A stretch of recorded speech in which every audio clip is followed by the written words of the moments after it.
আবারও একবার আমাদের বিভিন্ন এডুকেশন ইনস্টিটিউটে তোমাদের অনেক অনেক অভিনন্দন।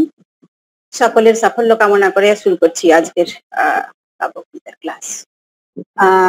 কাব্য কবিতার যে প্রাথমিক যে ব্যাপারগুলো মনে রাখার বিষয় যেগুলো, সেগুলোতে নতুন করে আর বলার কিছু নেই।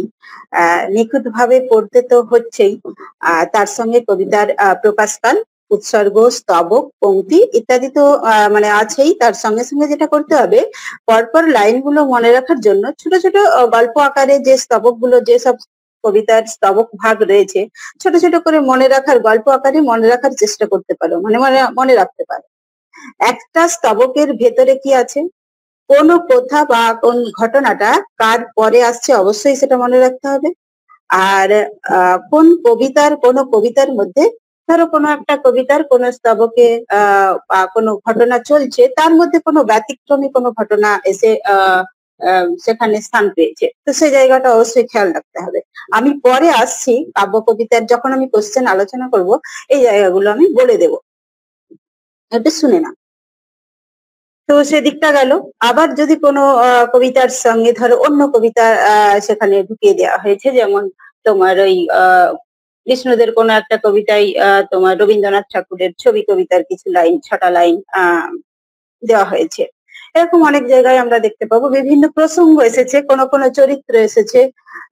সুধীন্দ্রনাথের কবিতায় বিভিন্ন মানে মহাভারতের চরিত্র এসেছে, বিভিন্ন ঐতিহাসিক প্রসঙ্গ এসেছে, বিদেশি বিভিন্ন রাষ্ট্রপতি, মানে প্রধানমন্ত্রী, এরকম অনেক নাম আছে। আমরা পরবর্তী পর্যায়ে যখন এগুলো দেখবো, কবিতাগুলো পড়বো, তখন আমরা পাবো। তো সেই জিনিসগুলো বিশেষ করে খেয়াল রাখতে হবে।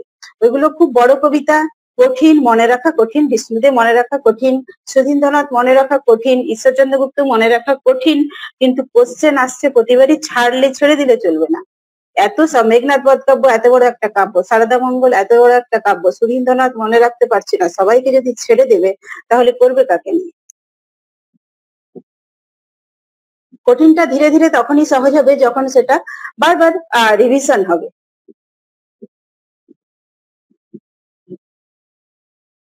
তো যাই হোক, ছোট ছোট করে একটু স্তবকের মতো করে নিলে, নিয়ে গল্পের আকারে সেটুকু মানে মনে রাখার একটু চেষ্টা করলে।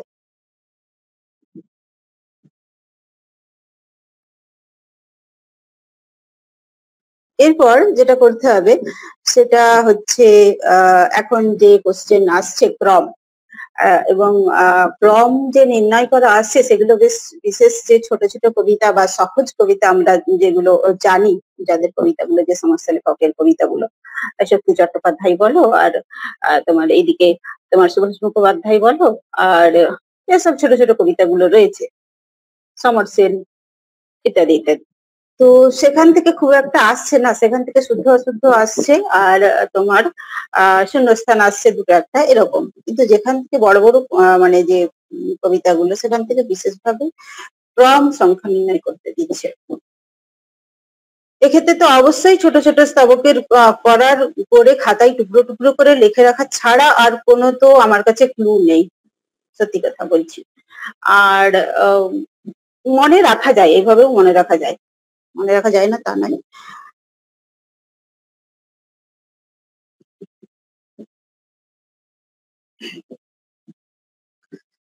আচ্ছা, প্রথমে আমরা বলছি ঈশ্বর গুপ্তের কবিতা। এখানে প্রথমে যেটা খেয়াল রাখতে হবে, কবিতার বিষয়গুলো কিন্তু প্রত্যেকটা কবিতার বিষয় এখানে আলাদা আলাদা। যেমন খাদ্য বিষয়ক কবিতা বা উৎসব বিষয়ক কবিতা, সেরকম আমরা এখানে আইডেন্টিফাই করতে পারছি। এগুলো মানে কোন কবিতাটা কোন পর্যায়ে পড়ছে সেটা তো মনে রাখতেই হচ্ছে। যেমন তত্ত্ব বা সানজাত্তা কবিতায় স্বাস্থ্য তত্ত্বের কথা উল্লেখ আছে, এই কথাটা মাথা থেকে মানে বের করে দিলে চলবে না। এটা ইয়ে করে নিতে হবে যে স্বাস্থ্য তত্ত্বের কথা মানেই হলে আমার তত্ত্ব থেকে আসছে বা স্নান যাত্রা থেকে আসছে, তার মানে যে এই নয় যে ওই কবিতাগুলোর মধ্যে নেই। তো বেশিরভাগ ক্ষেত্রে এইগুলো আছে। বারবার যদি পড়ো কবিতাগুলো, তো তখন ওখানে ঠিক বুঝতে পারবে যে এই কোন কবিতার থেকে এসেছে। খাদ্য বিষয়ক কবিতাগুলো তো মোটামুটি আলাদা আছেই।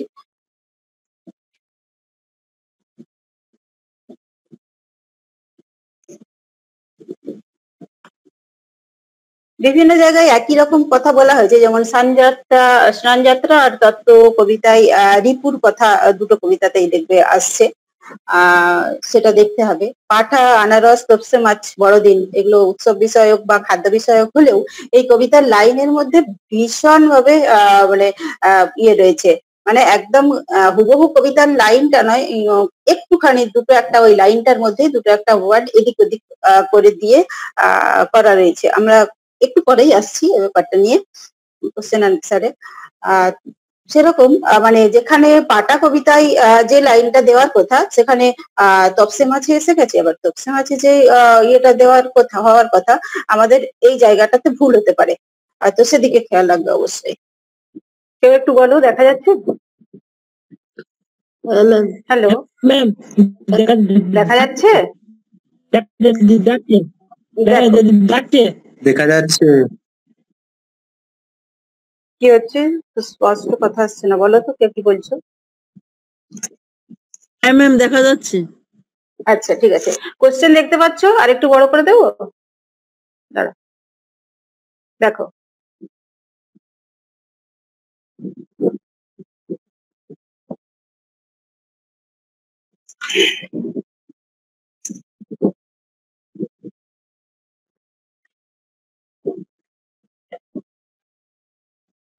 বলো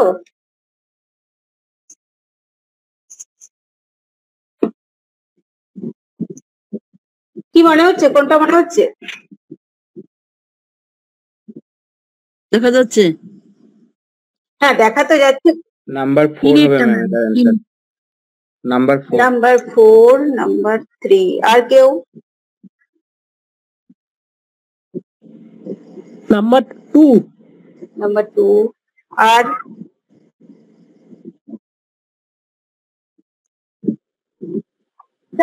অপশন 4। অপশন 4 আর কেউ? অপশন 4। অপশন 4 বলো, অনেক জন আছো, 27 জন আছো, এই তো মাত্র 4-5 জনের হয়েছে, বলো যে যার যেটা মনে হচ্ছে বল।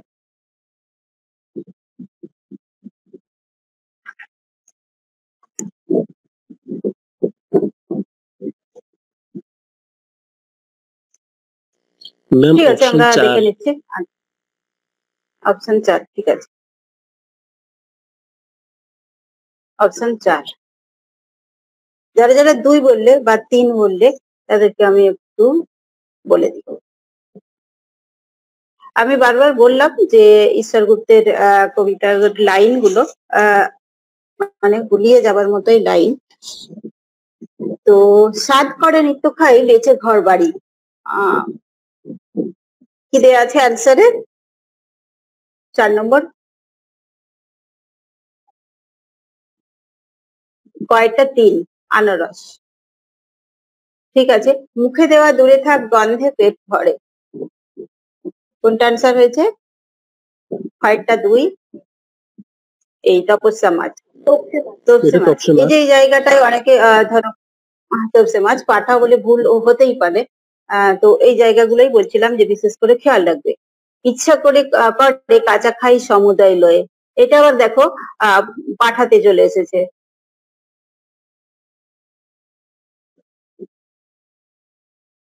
আবার ইচ্ছা করে ধর্না পারি রান্নাঘরে ঢুকে, এটা বড়দিনের। ঠিক আছে, যারা 4 বলেছ সঠিক আনসার। আচ্ছা এই প্রসঙ্গে আর কি আছে, এটা বলো তো।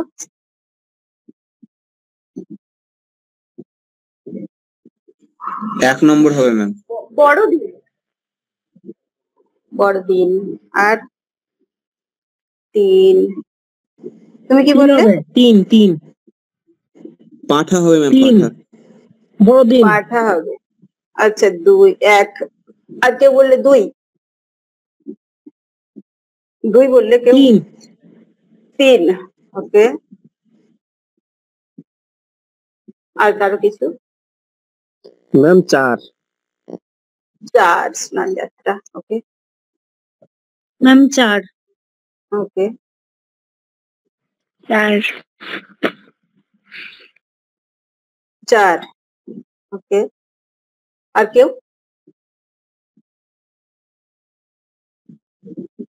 আর কারো কিছু মনে হচ্ছে? এই লাইনগুলো এতই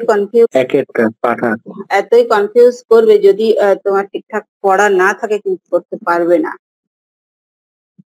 আচ্ছা, পুরোজালির সঙ্গে কার পরিচিতি আছে? এটা কি ব্যাপারটা আমি জানি না। ম্যাম এইটা বৈষ্ণবদের ওই জিনিসপত্র রাখার একটা থলি। না না না, তুমি ওই একেই কি বলে সভ্যতা, ওই জায়গায় পুরোজালির প্রসঙ্গটা তুমি নিয়ে এলে তো হবে না। ওটাই তো বললে। হ্যাঁ ম্যাম, ওইখানে ওই একটা মানে দেওয়া আছে। পুরোজালির মানেটা কি? কি মানে দেওয়া আছে? পুরোজালি জিনিসটা ওইখানে ব্যবহার করা হয়। পুরোজালির তো মাছ ধরার একটা জাল। পুরোজালি ওইটাকে কেন বলেছে ওই একেই কি বলে সভ্যতা, ওটা দেখতে পুরো ওই মাছের ওই জালটার মতোই, ওই জন্য ও বললো যে ওই গলার যে ঝুলছে পুরোজালি ঝুলছে।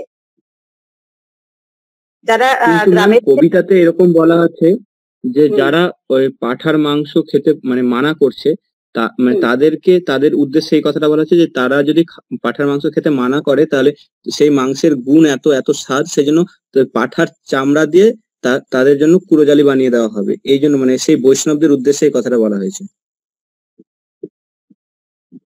না, এটা বৈষ্ণবদের উদ্দেশ্যে কোনো প্রসঙ্গই নয় এটা, ঠিক আছে? এটা হচ্ছে কুড়োজালি মাছ ধরার একটা জাল, যেটাকে এখানে পাঠা কবিতা, অবশ্যই এটা পাঠাটা ঠিক আনসার, দেখে নাও। পাঠার ছাল দিয়ে এটা একটা চারকোনা মতো তৈরি করা হয়, দুদিকে দুটো কাঠি দেওয়া থাকে, দিয়ে ওটার মধ্যে পুরো ভাত টাত কিছু মেখে দিয়ে ওটাতে পুকুরে ফেলা হয়। তো পুকুরের ঘাটের সামনে ফেলে দিলে ওটা থেকে কিছু মাছ ওটার মধ্যে গিয়ে আটকে যায়, তো তখন ওটাকে তোলা হয়। এইটুকুই হচ্ছে এটার প্রসঙ্গ। এখন ওখানে যে কুড়োজালিটা তোমরা পেয়েছো সেটা এইরকমই দেখতে, এই মাছ ধরার কুড়োজালিটার মতো সেম দেখতে, সেই জন্য ওখানে এটা ব্যঙ্গ করে বলা হয়েছে, ঠিক আছে? এটাই হচ্ছে প্রসঙ্গ। এটা বলো ম্যাম, আগের ওই পেজটা একটু দেখাবেন প্লিজ, ওই স্ক্রিনশট নেওয়া হয়। ওকে ওকে, এটা স্নানযাত্রা হবে ম্যাম। দেখে নি হয়েছে? হ্যাঁ ম্যাম, হচ্ছে। এটা স্নান যাত্রা হবে, কে বললো? এক। তারপরে বলো বলো তোমরা, খুব চট জলদি। স্নান যাত্রা। আর আর কেউ? স্নানযাত্রা। আচ্ছা আচ্ছা, সবার স্নান যাত্রা। আচ্ছা ওকে, স্নান যাত্রাই নিলাম। সবার স্নান যাত্রা এই লাইনটার সঙ্গে মনে হওয়ার কারণটা কি সেটা বল। কারণ ওখানে একটা রমণীর আছে যে খুব সেই জন্য হচ্ছে মুখে ওই সবাই দল বেঁধে ওই চবর চবর করতে করতে ওই স্নানযাত্রা করতে যাচ্ছিল, সেই ভেবে বলে দিলে, তাই তো? সেটাই আমরা দেখে নেবো অ্যান্সার।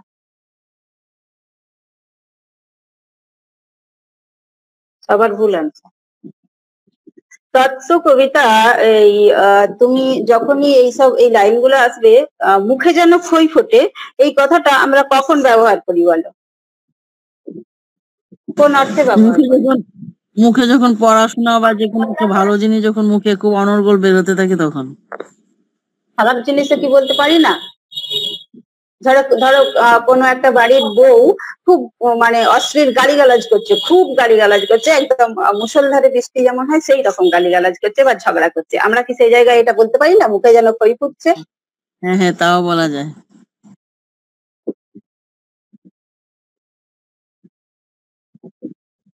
কবিতার নামের সঙ্গে কোনো কোনো কবিতার লাইনের ভীষণ একটা মিল আছে, সেটা সবসময় লক্ষ্য রাখবে। তার কারণ মুখে যেন খই ফোটে, এই যে একটা কথা, এটা তো একটা প্রবাদ বলতে পারো। তো এই কথাটার একটা ইনার মিনিং হচ্ছে এটাই, যে মেয়েরা বা যে ছেলেরা ভীষণ মানে চড়বড় চড়বড় করে কথা বলে, সে কথাটা সে যে খারাপ অর্থেই হোক বা ভালো অর্থেই হোক বা যাই হোক, তো এই যে তার একটা ইনার মিনিং যে ফুটে উঠছে, তো এই তত্ত্ব কবিতার দিকেই এটা ইঙ্গিত করছে। হ্যাঁ, অন্য কবিতায় থাকতেই পারে, প্রসঙ্গক্রমে আসতেই পারে, কিন্তু এটা তত্ত্ব কবিতার লাইন।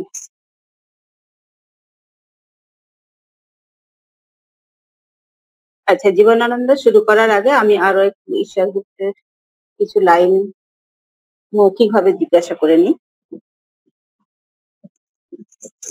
ধেনু গাঙে বেনু জলে ডুব, কোন কবিতার লাইন যদি কেউ বলতে পারে? তত্ত্ব। আর কেউ? স্নান যাত্রা। স্নান যাত্রা। স্নান যাত্রা। আর কেউ? স্নান যাত্রা। আচ্ছা, এবার বলো তো, শুদ্ধ হন ধেনু গাঙে বেনু জলে নেই। শুদ্ধ হন ধেনু গাঙে বেনু জলে নেই, কোন কবিতার লাইন?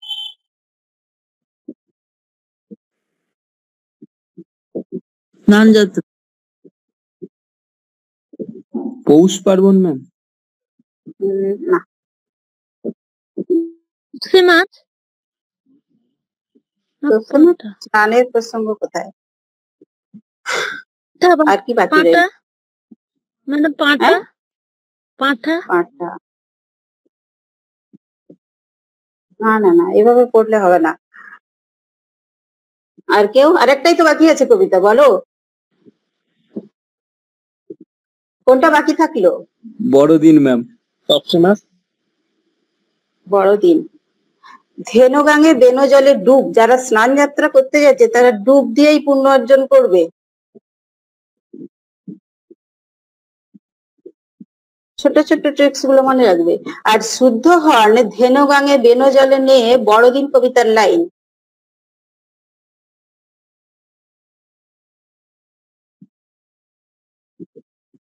এবার বলো, তুমি যার পেটে যাও সেই পুণ্যবান, কোন কবিতার লাইন? পাঁঠা। পাঠা। পাঁঠা। পাঁঠা। পাঠা। সশরীরে স্বর্গভোগ এঁটো খেতে পেলে? তপসে মাছ। তপসে মাছ। অন্তে যেন প্রাণ যায় তব নাম নিয়া? পাঠা। পাঁঠা। এর জীবন বৃথা দাঁত পড়া যত? পাঠা।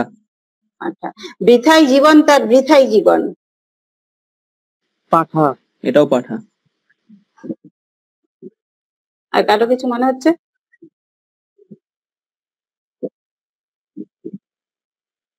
এটা তপসে মাছ কবিতার লাইন। পেট ভরে খেতে যেন পাই একদিন? আনারস। আর কেউ?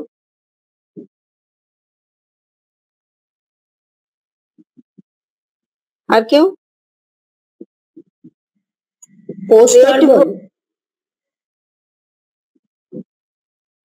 না, পৌষ পার্বণে এইরকমই একটা লাইন আছে, কিন্তু তপসে মাছ।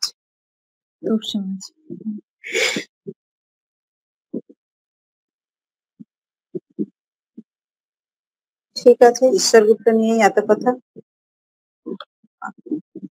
আচ্ছা, এবার আসছি পরে কি আছে দেখো। জীবনানন্দ দাশ, শুদ্ধাশুদ্ধ নির্ণয় করো।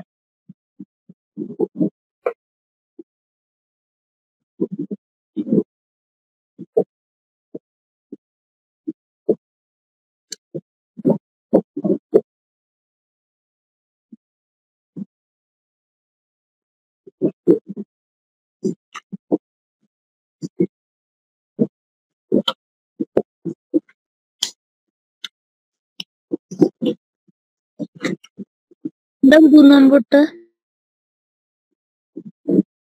2 নম্বর পর শুদ্ধ গ খ গ ঘ, আচ্ছা ক অশুদ্ধ। 2 নম্বরটা। হ্যাঁ ঠিক আছে, আমি দেখে নিচ্ছি। 2 আর নম্বর। কেউ? আর কেউ বলো, চটপট বলো। 2 নম্বর। আর বলো, বাকিরা বলো একটু। কেউ তো কাউকে দেখতে পাচ্ছি না, কেউ কাউকে চিনিও না জানিও না, বলতে অসুবিধে কোথায়? ম্যাম 2 নম্বর। 2 নম্বর।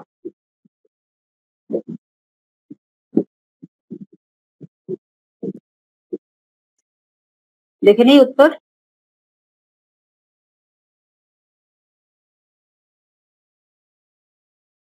আচ্ছা এবার বলো যারা 2 নম্বর বললে কেন বলবে? 2 নম্বরে কি আছে? ক অশুদ্ধ। ক এর কোন জায়গাটাই অশুদ্ধ?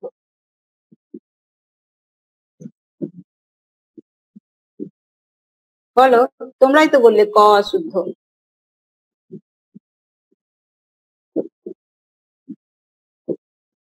আচ্ছা ক ক এর যে লাইনটা, সে লাইনটা কোন কবিতা থেকে নেওয়া হয়েছে? ম্যাম অ্যান্সারটা আরেকবার দেখাবেন? কোনটা? কোশ্চেনটা কন্টিনিউ চলছে এটার? হ্যাঁ এটাই তো চলছে। হ্যাঁ অ্যান্সারটা ওই ক নম্বরটা কি? ক নম্বরে যারা ভুল বললে যে 2 নম্বর, 2 নম্বরে কি আছে? আনসার আছে ক অশুদ্ধ, খ গ আর ঘ শুদ্ধ। তো কটা অশুদ্ধ কিসের জন্য? আর এই ক এর যে লাইনটা সেটা কোন কবিতা ম্যাম থেকে নেওয়া এটা হয়েছে? তো ম্যাম এটা এটা গোধূলি সন্ধ্যে নৃত্য থেকে নেওয়া হয়েছে। কিন্তু বিশুদ্ধ মুখের রূপটা কথা নেই। হ্যাঁ কি আছে? নিঃসঙ্গ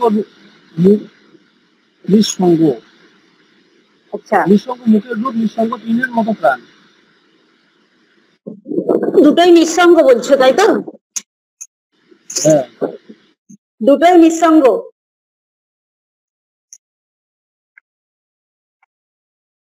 মানে দু জায়গায় নিঃসঙ্গ। উল্টো করে হ্যাঁ দেওয়া বলো আছে, বলো। উল্টো করে দেওয়া আছে। হ্যাঁ উল্টো করে দেওয়া থাকলে লাইনটা ঠিক করে কি হবে সেটাই তো আমি বলছি, জিজ্ঞাসা করছি। নিঃসঙ্গ মুখের রূপ, নিঃসঙ্গ হুম, তৃণের মতো প্রাণ, বিশুদ্ধ তৃণের মতো প্রাণ। এটা কোন কবিতার লাইন বললে? সিন্ধু ম্যাম সরস। গোধূলি সন্ধ্যে নৃত্য। গোধূলি সন্ধ্যে নৃত্য। গোধূলি সন্ধ্যের নৃত্য। ম্যাম ওইটা তো গোধূলি সন্ধ্যে নৃত্য না, ওটা কি? সিন্ধু সরস। সিন্ধু সরস। ম্যাম উপরে তো দেওয়াই আছে যে সিন্ধু সরস কবিতা থেকে শুদ্ধ অশুদ্ধ নির্ণয় করো। একদম একদম। গোধূলি সন্ধ্যার নৃত্য কবিতার লাইন। এটা সিন্ধু সরস। সঠিক লাইনটা হচ্ছে নিঃসঙ্গ মুখের রূপ, বিশুষ্ক তৃণের মতো প্রাণ। ঠিক আছে? নিঃসঙ্গ মুখের রূপ আর বিশুষ্ক তৃণের মতো প্রাণ। তাহলে এটা কি হলো? অশুদ্ধ। তারপরেরটা বলো, চঞ্চল স্বরে নিরে কবে তুমি জন্ম নিয়েছিলে কবে? এটাকে শুদ্ধ বলছো তাই তো? না এটা অশুদ্ধ হবে, কারণ চঞ্চল স্বরে নিরে কবে তুমি জন্ম নিয়েছিলে কবে, জন্মের পরে একটা তুমি হবে। একদম সঠিক। তারপরেরটা বলো তো, ঠিক না ভুল?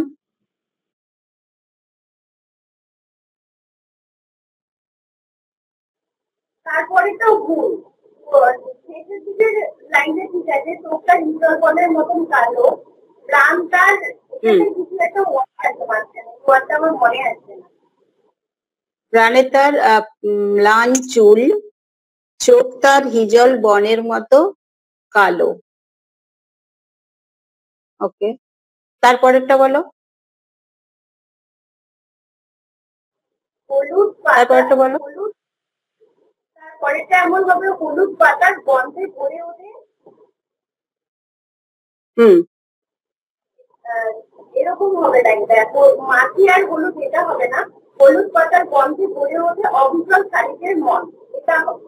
হ্যাঁ হলুদ পাতার গন্ধে ভরে ওঠে। শুদ্ধ না? এটা অশুদ্ধ। তাহলে ম্যাম তাহলে একমাত্র আনসারটা গয়েরটাই শুদ্ধ।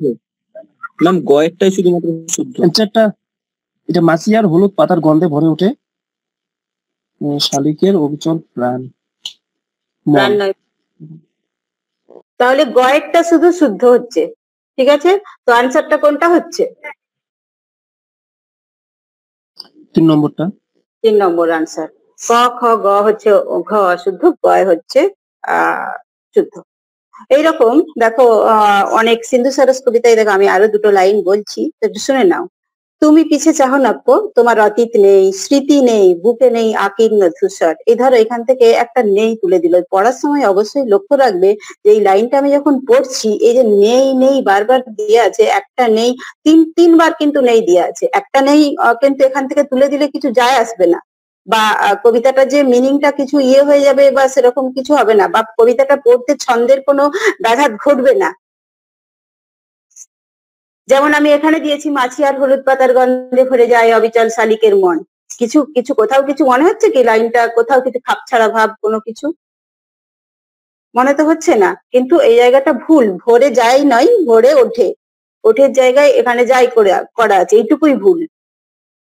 তো পড়ার সময় এইগুলো মানে বিশেষভাবে ধ্যান দিতে হবে। আরো একটা লাইন দেখো, সেখানে আকাশে কেউ নেই আর নেই আর পৃথিবীর ঘাসে। এই যে বারবার নেই আর কেউ আর বারবার উচ্চারণ হচ্ছে, কেউ নেই আর বারবার, এই লাইনগুলোকে খুব ভালো করে দেখ।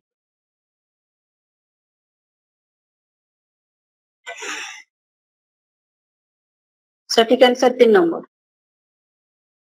চলে আসছি সুধীন্দ্রনাথ দত্ত, দেখো তো।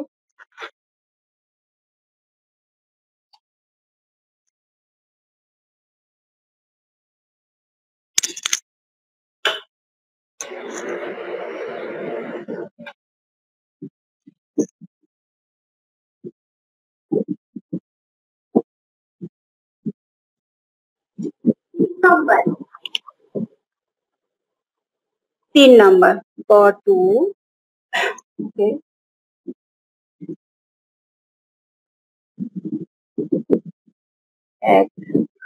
হ্যাঁ 3 নম্বরটা। 3 নম্বরটা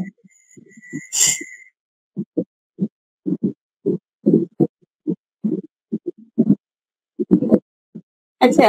এই মানে কিভাবে বুঝলে যে গয়েরটা এক হবে, জজাতি হবে? এটা কোনো কিছু মানে পড়ে মনে পড়ছে নাকি কিছু কিছু এটার থেকে কিছু একটা ক্লু পাচ্ছো? প্রথম দুটো একটু মনে মনে আছে, কিন্তু গয়েরটা মনে নেই, আন্দাজ করে বললাম। আচ্ছা, ম্যাম জজাতি অপশন গুলো মিলালে হয়ে যাচ্ছে। তাই বলি ঘটে অন্তর্জামী, এটা দেশন কবিতারই অংশ, মানে দেশন কবিতার লাইন, আর কিছু দোষটার মাঝে মিলে দেয়, এটা সম্পর্ক হবে এই দুটো। জজাতি, হ্যাঁ যেটা বলছেন বাকি অপশনটা, ওই জন্য মনে হচ্ছে যে ওটা জজাতির হবে। হ্যাঁ, আরো একটা অপশন দেখো, জজাতি জজাতি যে চরিত্রটা, এটা আমরা কোনখান থেকে পাই? কোনখান থেকে, কোনখানের এটা চরিত্র? জজাতি কে? হ্যাঁ বলো। জজাতি তো মহাভারতের একটা চরিত্র নাকি?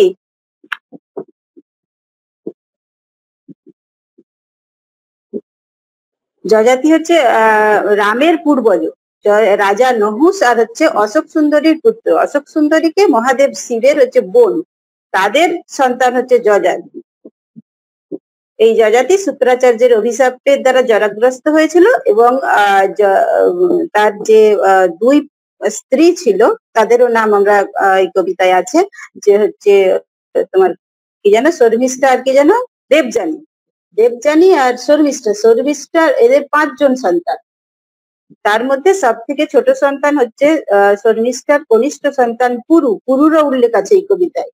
সেই পুরু কি করেছিল, এই যে জরাগ্রস্ত হয়েছিল জজাতিকে তার নিজের যৌবন দিয়েছিল, দিয়ে বাবার জরাটা সে নিজে নিয়েছিল। এই হচ্ছে ঘটনা।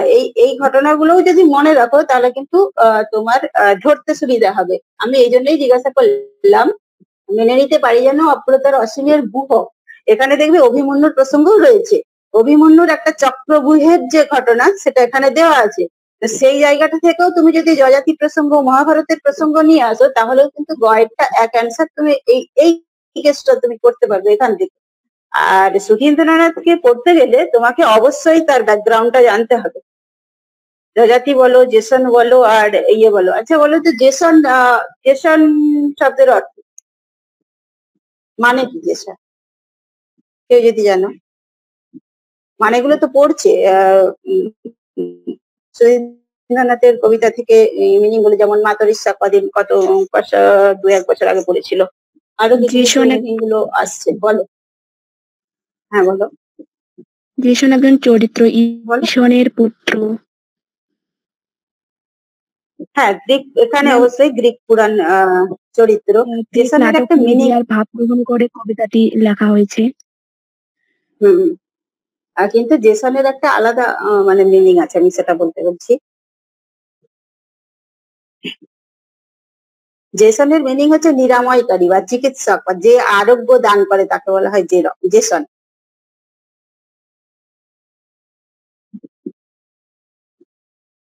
আমরা দেখে নিই আনসার তিনেরটা।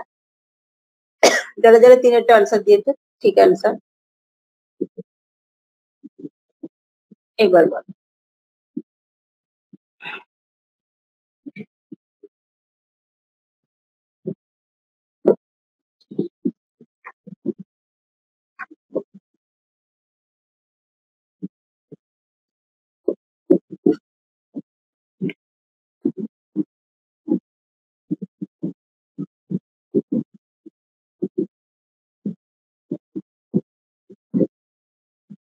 এগুলো সবই সুধীন্দ্রনাথের সংবর্ত কবিতা বা সুধীন্দ্রনাথের কবিতা। বলো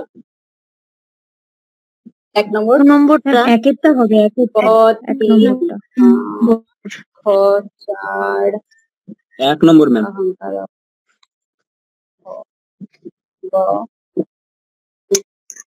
ওকে ঠিকই হয়েছে, দেখে নিচ্ছি একদম ঠিক অ্যান্সার।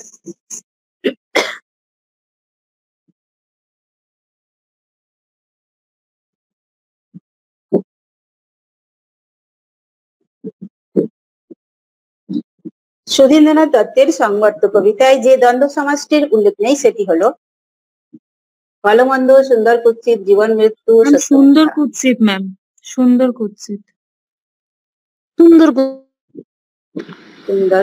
আর কারো কিছু মনে হচ্ছে? সুন্দর কুৎসিত। আর কারো কিছু?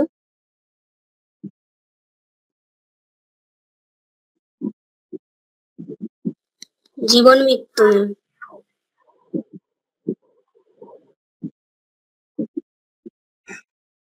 জীবন মৃত্যু, বাদ বাকি তিনটেই আছে। ঠিক আছে,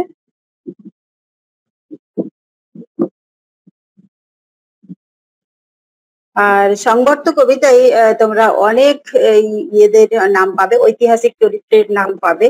সেগুলোকে অবশ্যই পরপর একটু মনে রাখার চেষ্টা করবে, যদি আসে যায় বলা যায় না। Churchill, Hitler, Stresemann Briand, Mussolini, Trotsky, Hitler, লিনকে, টমাস ক্লাইভ, বিশ্বামিত্র, তোমার মহাভারতের চরিত্র, প্রমথ, বিশ্বম্ভর, লেনিন, স্টালিন, এরকম অনেক আছে।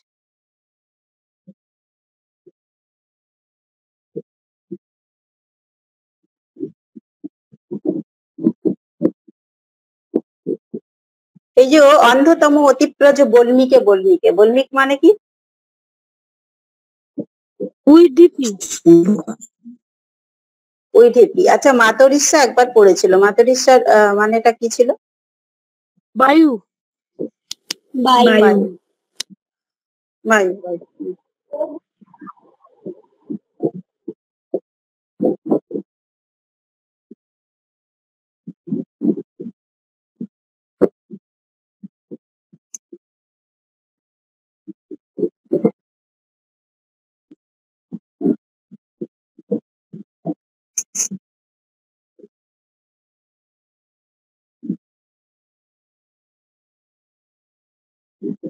মেঘনাথ বধ গল্প থেকে খুব সহজ একটা কোশ্চেন, দেখো আশা করি সবাই করতে পারবে।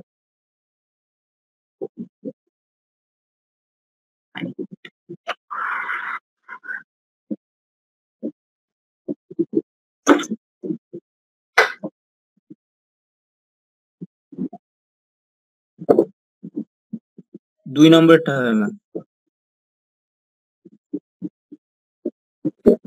3 নম্বরটা হবে।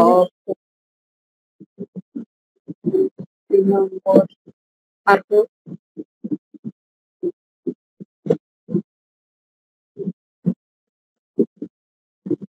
আর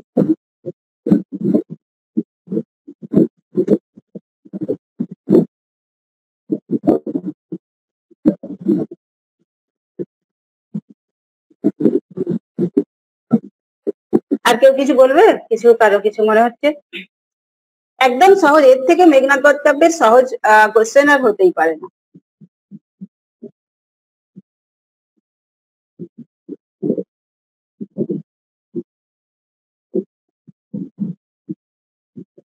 আচ্ছা, কে অ্যান্সার দিলে 3 নম্বর?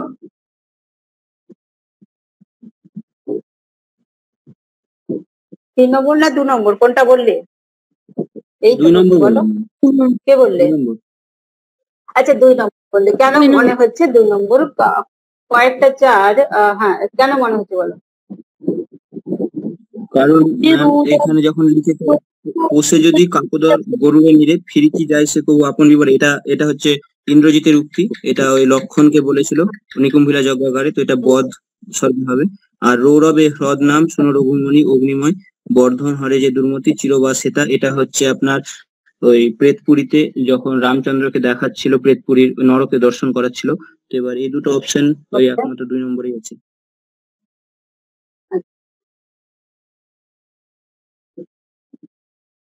তাছাড়াও শঙ্করের পদতলে কহিল্লা শঙ্করী মারিল লক্ষণের প্রভু রক্ষক কুলপতি সংগ্রামে, এটা অবশ্যই লক্ষণ, এটা শক্তিশালী হয়েছে, শক্তি নির্ভেদ।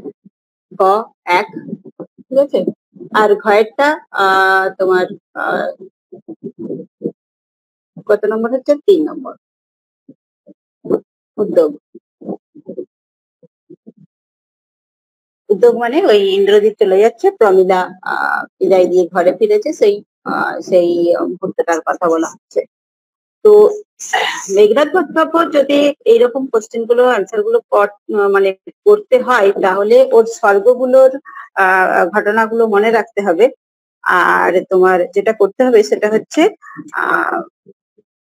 স্বর্গের ভেতরে কি আছে ছোট ছোট ঘটনাগুলো মনে রাখলে, এইরকম যদি ধরো লাইন তুলে কোশ্চেন দেয়, অত বড় কাব্যটাকে তো আয়ত্ত করা না, কিন্তু বুঝতে পারবে, করতে পারবে। আরো একটা কোশ্চেন আমরা দেখে নিই, আগে কোশ্চেন আছে কি?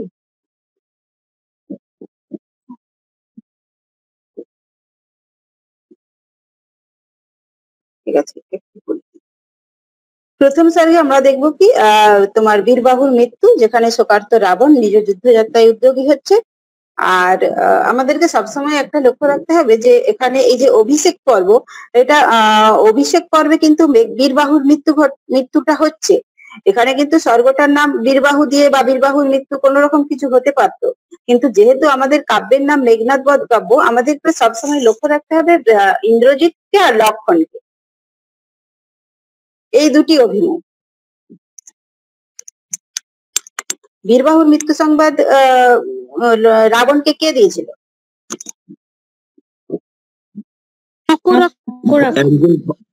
মকরাক্ষ। মকরাক্ষ।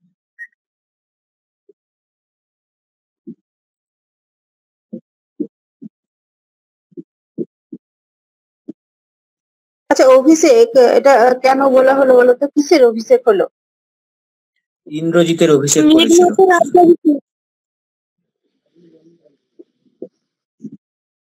বীরবাহুর মৃত্যু সংবাদটা শুনলো, শোনার পরে রাবণ খুব রেগে গেল, রেগে যাওয়ার পরে ও বললো কি আমি নিজেই যুদ্ধ করতে যাব। তখন ওনাকে ইন্দ্রজিৎ বললো কি না, আপনি নয়, আমি যাচ্ছি যুদ্ধ করতে। তখন ওকে মানে সেই প্রধান সেনাপতি রূপে তাকে অভিষেক করা।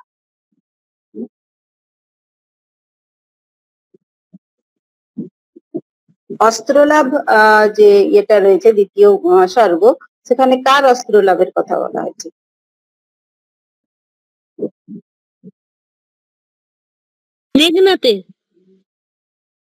মেঘনাথকে কি অস্ত্র দেওয়া হয়েছিল? লক্ষণের অস্ত্র। হ্যাঁ ম্যাম, মেঘনাথের লক্ষণকে দেওয়া হয়েছিল। লক্ষণকে অস্ত্র দেওয়া হয়েছিল। লক্ষণকে অস্ত্র দেওয়া হয়েছিল। শিব দুর্গার আনুকূল্যে ওই যে মায়াদেবী আসছে, স্বপ্ন দিচ্ছে, তারপরে স্বপ্ন দেবী, এসব নানা রকম ঘটনাগুলো এখানে রয়েছে। এই ঘটনাগুলো মনে রাখলেও তোমরা কিন্তু ওখান থেকে একটা গেস করতে পারবে। আমরা শুনে নিচ্ছি একটু ছোট্ট করে এই স্বর্গগুলোতে কি রয়েছে। সমাগম হচ্ছে সংমিলন, যেখানে আমরা একটা প্রমোদ উদ্যান দেখতে পাচ্ছি, যেখানে মেঘনাথের সঙ্গে প্রমীলার মিলন, এবং সেই মিলন পথে যে ঘটনাগুলো ঘটছে সেখানে আমরা পাচ্ছি তাদের সখী প্রসঙ্গ, বাসন্তী, নিমন্ড মালিনী, প্রমীলার জন্ম বৃত্তান্ত, এই সমস্ত ঘটনাগুলো রয়েছে। এবার ধরো যদি কোনো তোমার এই ইয়েতে পড়ে গেল, কোনো লাইনে পড়ে গেল বাসন্তী কিংবা নিমন্ড মালিনীর প্রসঙ্গ বা প্রমীলার জন্ম বৃত্তান্ত, তোমার এই লাইনটা পড়ে যেমন মনে হলো যে এটা প্রেতপুরী থেকে হতে পারে, বা এটা উদ্যোগ থেকে হতে পারে, বা এটা শক্তি নির্ভেদ থেকে হতে পারে। তো তুমি যদি তোমার কাব্যটা পড়াও না থাকে, তাহলে তুমি এই নামগুলো ধরেও গেস করতে পারবে যে বাসন্তী বা নিমন্ড মালিনী বা প্রমীলার যে জন্ম বৃত্তান্ত বা ওদের উদ্যানের যে ঘটনাটা, সেটা আমরা সমাগমে পেয়েছি, অতএব এইটাতে টিক দেওয়া যাবে। এইরকম ভাবে একটা গেস করতে পারবে। অশোকবনে যেখানে সীতা সরমার কথোপকথন হচ্ছে, সেখানে কি কথা হচ্ছে যে তপবনের যে সুন্দর সীতার জীবনযাত্রা একটা ছিল, সেই দৃশ্যটা দেখতে পাচ্ছি। আর বিভিন্ন সংস্কৃত সাহিত্যিকদের উল্লেখ রয়েছে, বাল্মীকি, ভর্তৃহরি, ভবভূতি, কালিদাস, কৃত্তিবাস, এই সমস্ত। এবারে এই ধরনের চরিত্রগুলো দিয়ে তোমাকে লাইনের কোনো একটা ইয়ে করতে দিল, তখন তো ইয়েটা যদি নাও পড়া থাকে, এত বড় কাব্যটা নাও পড়া থাকে, তো সেখান থেকে আনসার করে আসতে পারবে।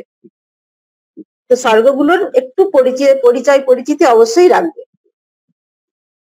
পঞ্চম স্বর্গে কি হচ্ছে না, এখানে আমরা রামায়ণে যে ঘটনা পড়েছিলাম যে মেঘনাদ বধ কাব্য, সেখানে কিন্তু রাম চণ্ডী পুজো করেছিল, নীলকমল দিয়ে যে পুজো করেছিল, বা একটা চোখ যে ইয়ে আমরা প্রসঙ্গ পাচ্ছি, একটা চোখ যে অর্পণ করেছিল মায়ের চরণে, সেখানে রাম। কিন্তু এইখানে মধুসূদন একটু আলাদা করে লিখেছেন, এখানে লক্ষ্মণ কিন্তু চণ্ডী পুজো করছে। এই স্বর্গটির পরিকল্পনা মধুসূদন ইলিয়াড এবং প্যারাডাইস লস্ট থেকে নিয়েছিলেন। তো যাই হোক, এই প্রসঙ্গক্রমে এটা আসছে। উদ্যোগ মানে হচ্ছে আয়োজন, এবং কিসের আয়োজন হচ্ছে, সেটা হচ্ছে লক্ষ্মণ এবং মেঘনাদের যুদ্ধের আয়োজন হচ্ছে, এবং তারা যুদ্ধের জন্য প্রস্তুত হচ্ছে। এই পঞ্চম পর্বের এটাই মূল কথা, উদ্যোগ। ষষ্ঠ পর্বে এসে কি দেখতে পাচ্ছি না, মেঘনাদ লক্ষ্মণ দ্বারা নিহত বা বধ হচ্ছে নিকুম্ভিরা যজ্ঞাগারে। একরকম আমরা বলতে পারি নিষ্ঠুর বা অন্যায় ভাবে এরকম বধটা হচ্ছে।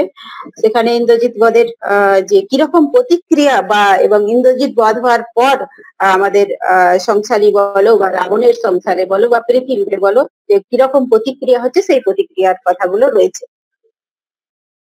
সপ্তম পর্যায়ে হচ্ছে শক্তি নির্ভেদ। রাবণ এবার যুদ্ধ করতে নেমেছে, রাবণ তার শক্তি সেল দিয়ে লক্ষ্মণকে আহত করেছে। লক্ষ্মণ জ্ঞানহীন বা মৃত বলে এখানে উল্লেখ করা হয়েছে।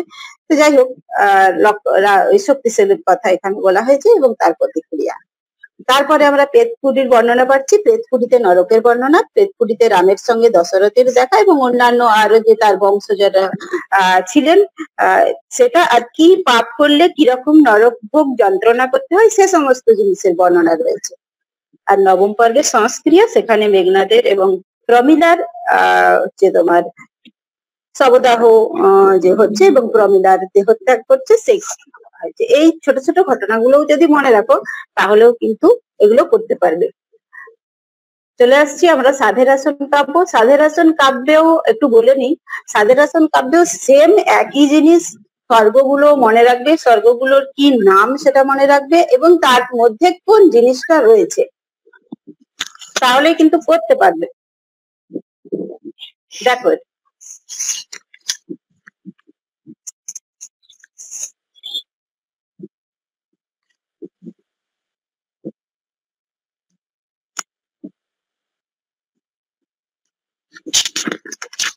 3 নম্বরটা 3 নম্বর। আর কেউ?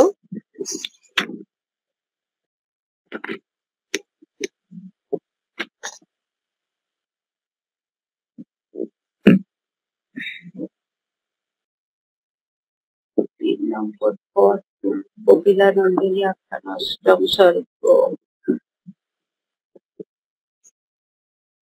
আর কারো কিছু মনে হচ্ছে? বলো।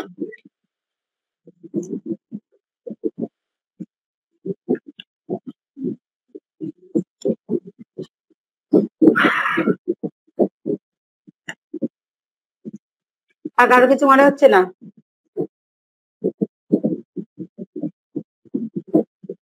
ম্যাম 1 নম্বর 2 নম্বরের মধ্যে মানে হচ্ছে কোনটা হবে বুঝতে পারছি আচ্ছা না। ফার্স্টে উঠেছে 1 2। আর কারো কিছু বলার আছে? 2 নম্বরটা ম্যাম। 2 নম্বর।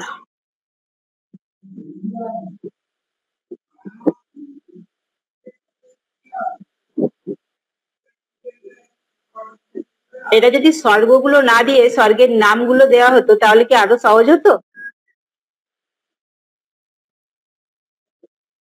আমার মনে হয় তাহলে আরো সহজ হতো, কিন্তু এইভাবেও তো আসতে পারে, আসছে তো।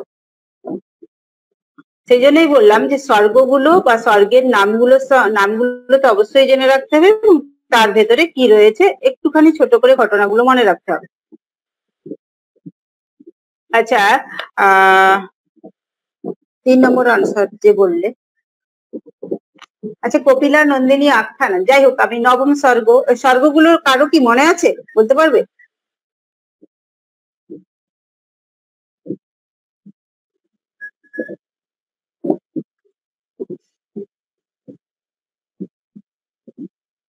নয় নম্বর স্বর্গের কি নাম?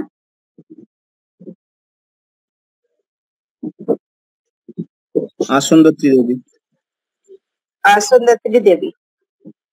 আর অষ্টম স্বর্গে?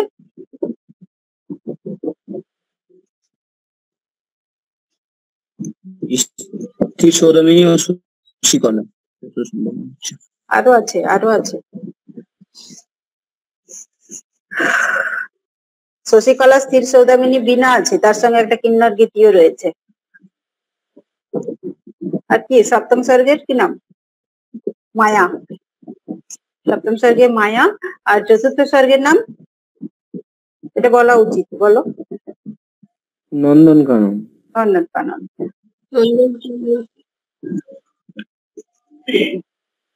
দেখে নিচ্ছি আনসার। যারা 2 বলেছো ঠিক বলেছো, দেখে নাও। কপিলা নন্দিনী আখ্যান সপ্তম স্বর্গ। সপ্তম স্বর্গের কি নাম বললাম? মায়া। ঠিক আছে। যশোদা ও ব্রজবালক প্রসঙ্গ অবশ্যই তোমার চতুর্থ স্বর্গ। চতুর্থ স্বর্গের নাম হচ্ছে নন্দনকানন। ঠিক আছে। আসনদাত্রী দেবীর বর্ণনা নবম স্বর্গ। নবম স্বর্গের নাম হলো আসনদাত্রী দেবী। আর স্থির সৌদামিনী গীতি কবিতা যেখানে রয়েছে সেটা হচ্ছে তোমার অষ্টম স্বর্গ। ঠিক আছে।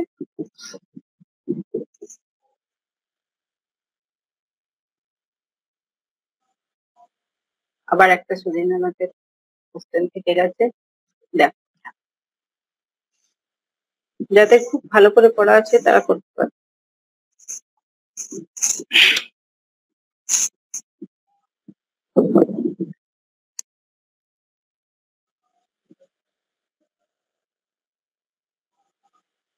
এই তো বলে দিলাম সব।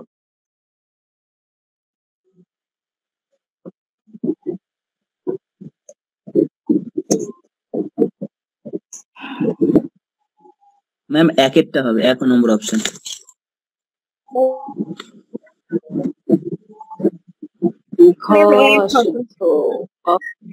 হ্যাঁ 1 হবে।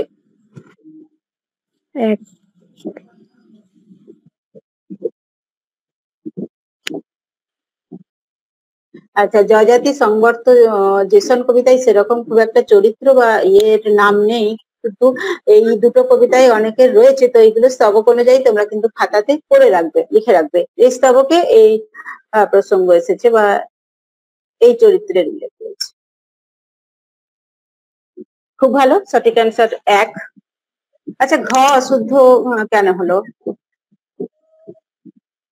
ম্যাম ওটা মুসলিনীর মুসলিমদের সংগততে আছে। আর কি কোথাও ভুল আছে এই লাইনটার মধ্যে? তুমি এটাতে দুটো ভুল। দ্বিতীয় নম্বর। হ্যাঁ ম্যাম ওটা পঞ্চম স্তবকে হবে। একদম ঠিক, একদম ঠিক। এটা সংবর্ত, ঠিক ধরেছো। সংবর্ত কবিতায় মুসলিনীর উল্লেখ, আর এটা যদি মুসলিনীর উল্লেখ সংবর্ত কবিতাতেও যদি দিতাম তাহলেও এটা ভুল হতো, তার কারণ এটা পঞ্চম স্তবক হবে। ঠিক আছে, পুরুর উল্লেখ আছে পঞ্চম স্তবকে, সংবর্ত কবিতায় দ্বন্দ্ব সমাসের উল্লেখ আছে পঞ্চম স্তবকে, ঠিক জেসন কবিতার অর্থ আরোগ্য, যে আরোগ্য দান করে, সঠিক অ্যান্সার। চলে আসছি বিষ্ণু দে।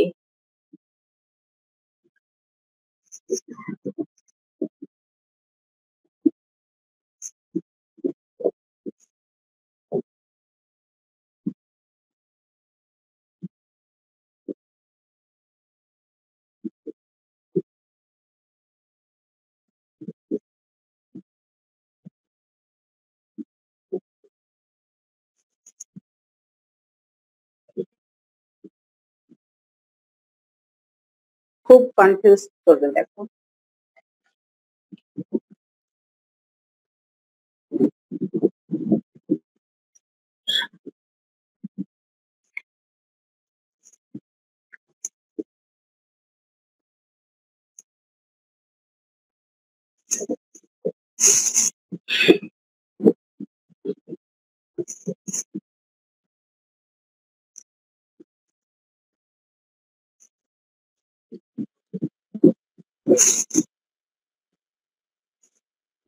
ওই কেবলমাত্র গ শুদ্ধ।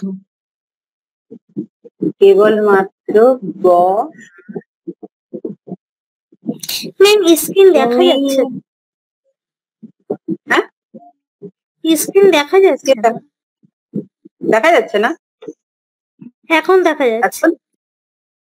আচ্ছা দেখো, ম্যাম অপশন 3 হবে। অপশন 3 হবে, ওকে। আচ্ছা, প্রথম অপশনে কি ভুল আছে? ম্যাম মাঝে মাঝে স্ক্রিনটা আউট হয়ে যাচ্ছে। আচ্ছা, সবারই কি এরকম হচ্ছে? সবার এতে না ম্যাম, হচ্ছে না? না আমার মাঝে মাঝে বলো, হচ্ছিল। হচ্ছে ম্যাম। হচ্ছে? দাঁড়াও, ঠিক আছে, এখন এখন দেখা যাচ্ছে ঠিকঠাক? না ম্যাম, আমার ফোন থেকে দেখা যাচ্ছে না আমার এখানে। আর বাদ বাকি সবার? ঠিক আছে ম্যাম, ম্যাম। দেখা যাচ্ছে। সবারই কি না ক্লিয়ার আছে, ক্লিয়ার আছে ম্যাম। তাহলে একটু দেখো, তোমার ফোনটা একটু বাড়িয়ে কমিয়ে দেখো স্ক্রিনটা। আচ্ছা বলো, অ্যান্সারটা বলো। গ শুদ্ধ বললে, তাই তো? আচ্ছা, প্রথম লাইনে কি ভুল আছে বলো? ম্যাম প্রথম লাইনে তো ভুল নাই কিছু। কিছু ভুল নেই। কার ভুল মনে হচ্ছে সে বলবে।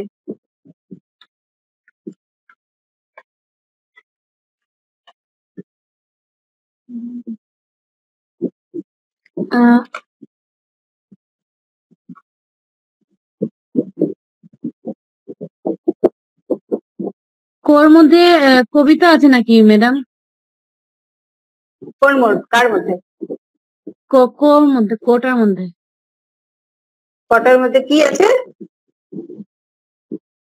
লেখা কবিতা। কি বুঝলাম না, এটা তো কবিতারই লাইন।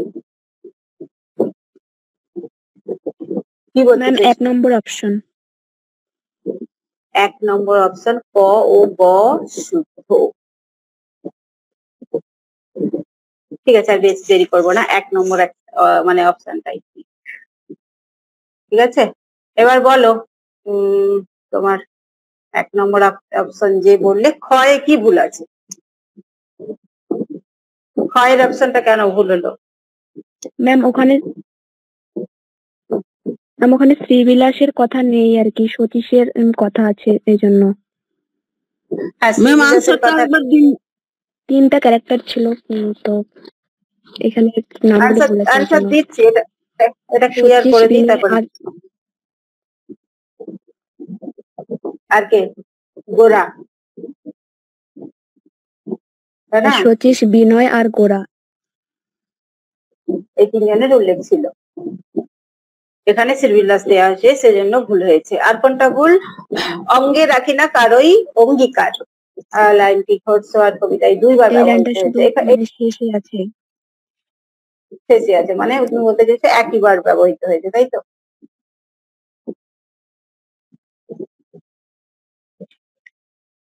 হ্যাঁ একদম ঠিক। ম্যাম কিছু দেখা যাচ্ছে না, স্ক্রিনে কিছু দেখা যাচ্ছে না, কেন খুলে গেছে।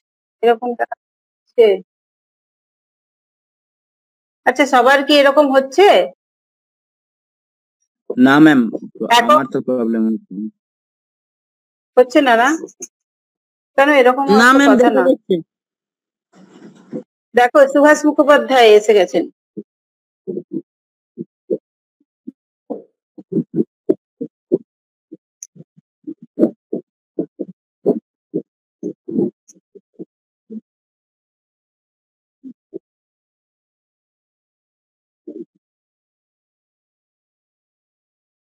খুব সহজ একটা কবিতা।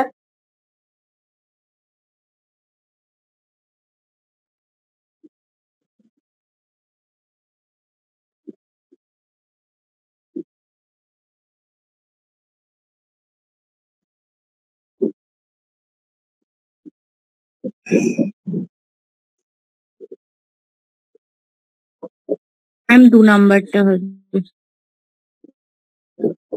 খ ক ঘ গ। অপশন খ ক ক ক ঘ। ম্যাম 4 নম্বরটা হবে। খ গ ঘ 4 নম্বরটা না। ক।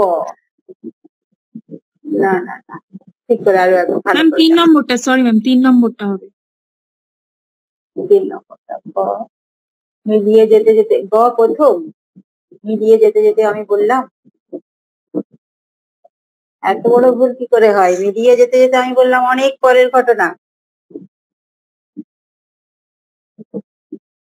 তার আগের লাইনগুলো মনে করে করে দেখো। কাণ্ডটা দেখলে কাণ্ডটা দেখলে তারপর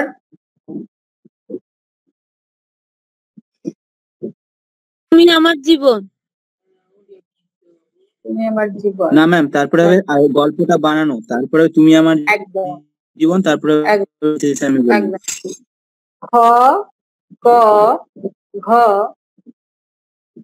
গ। 2 নম্বর। নাম্বার 2 আনসার সঠিক। আবার এসে গেছে সাধের আসন। এটা দেখো।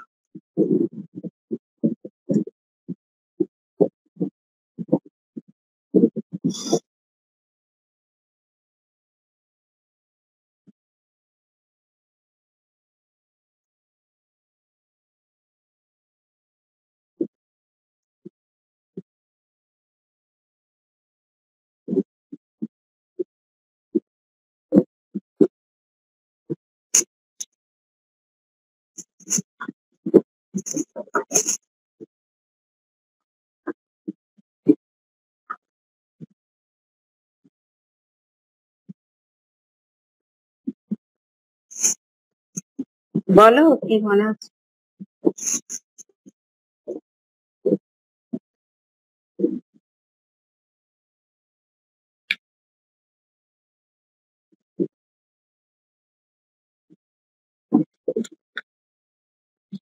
ম্যাম পারবো না, অ্যান্সারটা বলে দিন। ফুল ফোটে না আর সাধের বাগানে। এই লাইনটার মধ্যে কি প্রকাশ পাচ্ছে? ফুল ফোটে না আর সাধের বাগানে। শোক সঙ্গীত। 3 ম্যাডাম। 3 আনসারটা দেখুন। এটার আনসার এখানে দেওয়া নেই।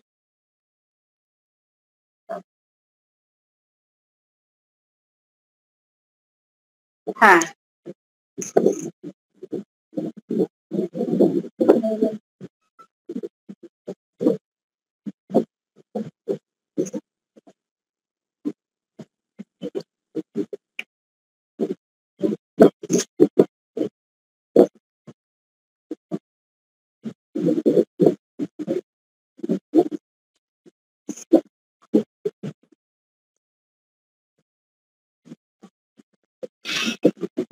আহা সেই দেবী সুলোচনা, আর কি আছে যেন কথাটা, আর সারদা মঙ্গল গানে প্রসন্ন আননা, এটা হচ্ছে এক উপসংহারের একটা হবে লাইন। ম্যাম।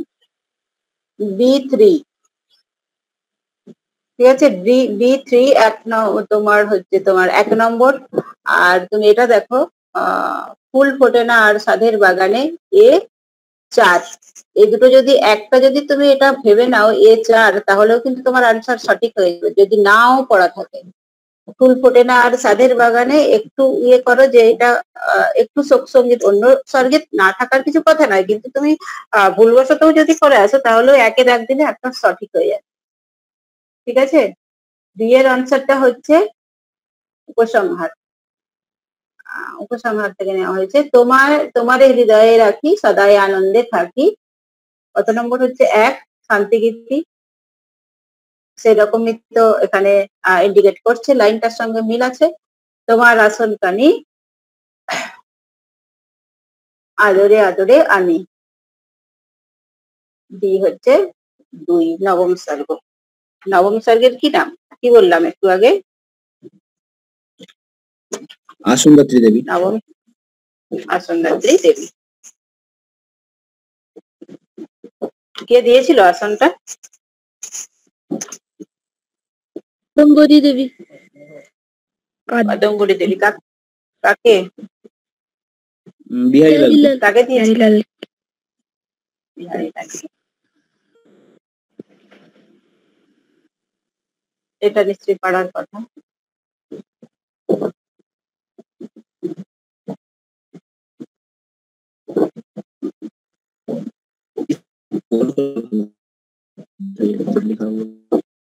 একটুখানি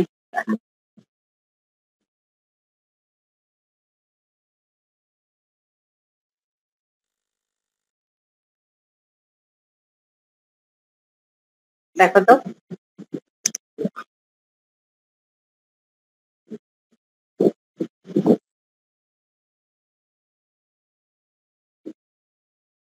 প্রাকৃত কবিতার লাইন কোনটা? ম্যাম 3 নাম্বারটা হবে। অনেক মিছিলের সঞ্চিত সঙ্গীতে আসবে আমার সহিষ্ণু সঙ্গীতে। একদম। তারপরে স্মৃতিসত্তা ভবিষ্যৎ। এ নরকে মনে হয় আশা নেই, জীবনের ভাষা নেই। আশা নেই, জীবনের ভাষা নেই। হ্যাঁ, একদম অপশন 2। একদম। তোমার জল দাও, কোনটাই তোমার জল দাও কবিতার লাইন। আর 25শে বৈশাখ ওটা, যদি খুলি খুলে খুলে দিই রেখার রং। তাহলে কোনটা হচ্ছে, কত নম্বর হলো? 3 নম্বরটা। 3 নাম্বার। সবাই বুঝতে পেরেছো? এটা একটু গড়বড় আছে। আবার একটা আসছে ঈশ্বরগুপ্ত, দেখো তো।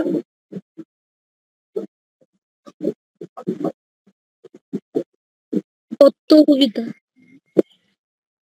তত্ত্ব কবিতা। সবার কি তাই মনে হচ্ছে?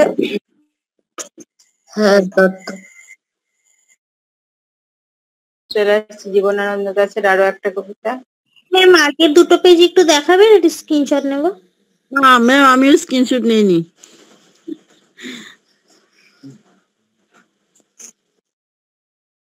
এগুলো তোমাদের মানে আগের বারের আশা করছে। ম্যাম এর আগের পেজটাও একবার দেখাবেন। এর আগে যেটা আলোচনা হলো, হ্যাঁ ম্যাম। স্তম্ভ মিলানোটা। তারা একটু ছোট করে দিলাম, তোমরা বড় করে দিই।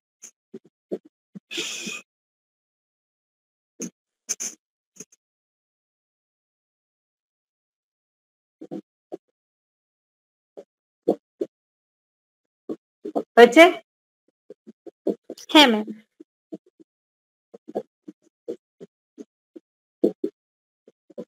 এবার দেখো,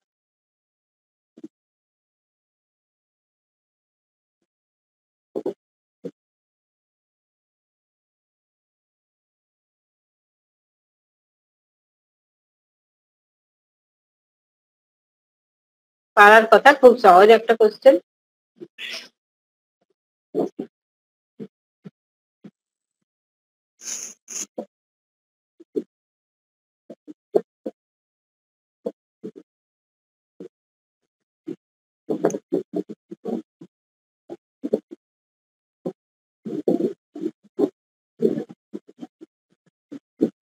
ম্যাম ম্যাম 3 নাম্বারটা চারেরটা। হবে। 3 আর 4, আর কারো কিছু মনে আছে? ম্যাম হ্যাঁ 3 নম্বর নম্বরটা অপশন হবে। 3 নম্বরটা হবে। 3 নাম্বার কি আছে দেখে নিচ্ছি। 3 নাম্বার A2, শিকার টু পাতাদের উচ্চারণে কোনো শব্দ নাই, একদমই ভুল, হবেই না। এত বড় ভুল কি করে করছো? না ম্যাম, এ নম্বর আছে সিন্ধু সারস। এতে সিন্ধু সরস আছে ম্যাম। আচ্ছা আচ্ছা, ওটা দেখিনি, ঠিক আছে, দাঁড়াও দেখে নিচ্ছি। এ সিন্ধু সারস, কত বললে? 3 নাম্বারটা বললে তো? হ্যাঁ ম্যাম। C1, হ্যাঁ C1 অবশ্যই। রাত্রি মোদির তাপ আলো, মোদির আলোর তাপ চুমো খাই গালে, একদম সঠিক। শিকার আমরা পাচ্ছি বি, সূর্যের আলোয় তার রং কুমকুমের মতো নেই আর, মিলছে না? মিলছে তো? হ্যাঁ ম্যাম, মিলেছে। আচ্ছা, বোধ অবহেলা করে গেছি যে নক্ষত্র নক্ষত্রের দোষ। তারপরে কি আছে? গধূলি সন্ধ্যের নৃত্য, সেখানে আকাশে কেউ নেই আর, নেই আর পৃথিবীর ঘাসে। আর সিন্ধু সারস পাতাদের উচ্চারণে কোনো শব্দ নাই।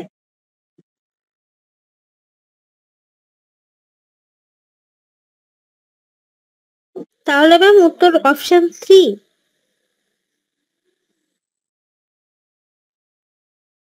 তোমরা কত বললে? 3-এরটা?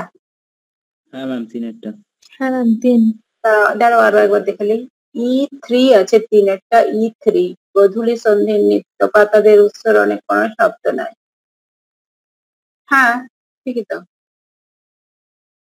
শুধুমাত্র সি নম্বরটাই একমত আলাদা আছে, আর সি নম্বরটা 1-এর হবে, ওটা 3 নম্বরে। হ্যাঁ, রাত্রিটা যে একদম এক হবে তা বোঝাই যাচ্ছে। তাছাড়া তুমি শিকারটা দেখো, শিকারটা যে তোমার 5 নম্বর হচ্ছে, তাই না? B5 আছে কি নেই? আছে তো, C1 B5। C1 B5 ওটা ওখানে মিলেছে। হ্যাঁ B5 আর A2, এ সিন্ধু সারস 2 এতে কি আছে? সেখানে আকাশে কেউ নেই আর, নেই আর পৃথিবীর ঘাসে। ঠিক আছে, তাহলে 3-এরটাই অ্যান্সার। বোধ থেকে তো এটাই হচ্ছে, বোধ 4 নম্বর, অবহেলা করে গেছি যে নক্ষত্র নক্ষত্রের স্ক্রিনটা একটু ছোট করবেন না? স্ক্রিনটা ছোট, দাঁড়াও দাঁড়াও দাঁড়াও। তাহলে কোনটা হলো 3 নম্বর আনসার?